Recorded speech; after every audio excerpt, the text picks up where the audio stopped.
Hi everyone, welcome to week 5. And this week we're still getting deeper into stoichiometry. This week we're going to focus on reaction stoichiometry. So what we're doing there is we're saying if you have so many moles of this thing, how many moles of this thing might be produced. And so on. So I've got myself some notes here I want to make sure I go over.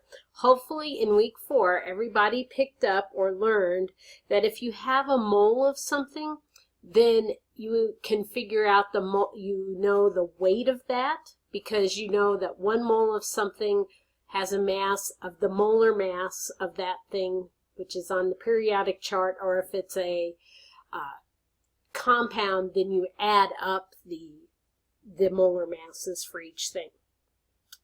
Also, you should know that because of Avogadro's number, 6.022 times 10 to the 23rd atoms, that's how many atoms of a thing are in a mole of that thing.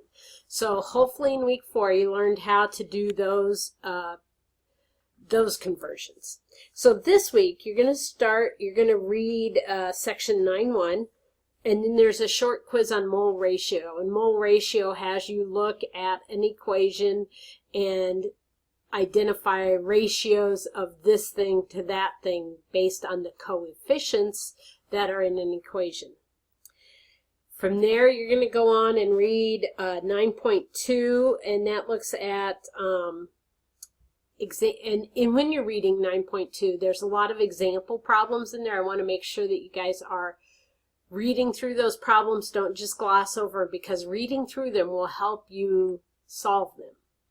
And I'm going to talk about some of these pages in here. So this page, using dimensional analysis to solve stoichiometry problems. If you guys have been paying attention, I've been trying to force you to use that DA process every time you set up a problem and you do them. So this is really good review. Go all the way to the bottom of the page, watch the video, and look at those problems as well. Because as we get into this, using the process will make it easier to do the problems, because it's not stuff you can do in your head.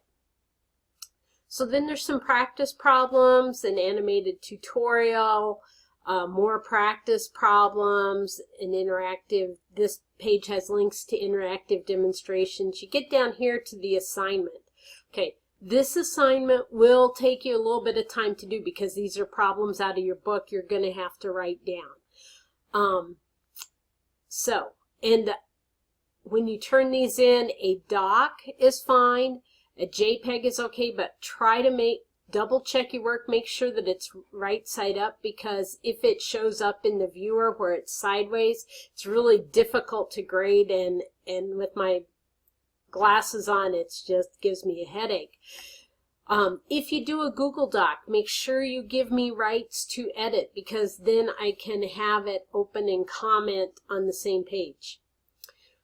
And just make sure you share with mhobkirk@jeffcoschools.us, and you give me rights to edit. For some of you who are still feeling uncertain about the math, I have put a video right here where I work through number 8, which is like right in the middle here.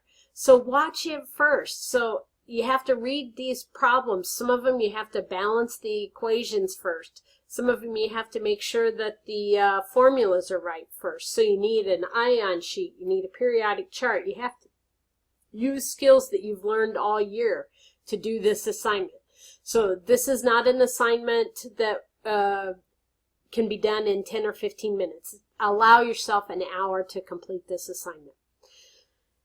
And this is due by Wednesday, February 10th. Should be the last thing you do this week. Let me know if you have problems. I am making videos and sending them out and doing feedback as quickly as I can for those of you who need it. But all in all, you guys are doing a great job. Keep up the good work. And have a great week. You guys have a 4-day weekend coming up on February, is it the 12th? February 12th through 15th, you have a 4-day weekend. So, coming up soon.